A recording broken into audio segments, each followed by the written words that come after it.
মেয়েরা বাবার জন্য যেই পাগল, হাজারো সন্তান বাবার জন্য ওই পাগল না, ওই মায়া অন্তরে রাখে না। যার কন্যা আছে সে ছাড়া বুঝানো যাবে না। মেয়েরা বাবার জন্য যে কত আশিক। বাবা যদি একটু অসুস্থ হয়ে যায় ছেলেরা বিরক্ত হয়, এত অসুস্থ হসপিটালে কে নিবে, কিন্তু মেয়ে যখন শুনে খানা বন্ধ করে দেয়, পাগলের মতো দৌড়ায়। বাবার অসুস্থ খবর পাইয়া বলে আমি আর ঘরে থাকবো না। বাবায় কই, বলে হসপিটালে, কয় দৌড়াও।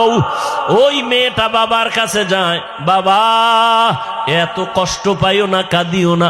একটা মেয়ে বাবার জন্য এতটাই ফেদা, এতটাই মায়া মোহাব্বত নিয়ে চলে। একটা মেয়ে চায় তার কলিজাটা কাইটা বাবার জন্য দিয়ে দিবে। ওই মেয়ে পাইয়া যারা খুশি না, তোমাদের কপাল বড় খারাপ। নবী বলেন একটা কন্যা পাইছো, একটা জান্নাতের মালিক হয়ে গেছো। দুইটা কন্যা পেয়েছো, দুইটা জান্নাতের মালিক হয়ে গেছো।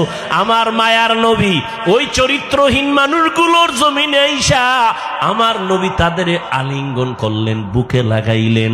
তোমার আমার মতো সি সি কইয়া বেনামাজিরে তারায়া দেন নাই।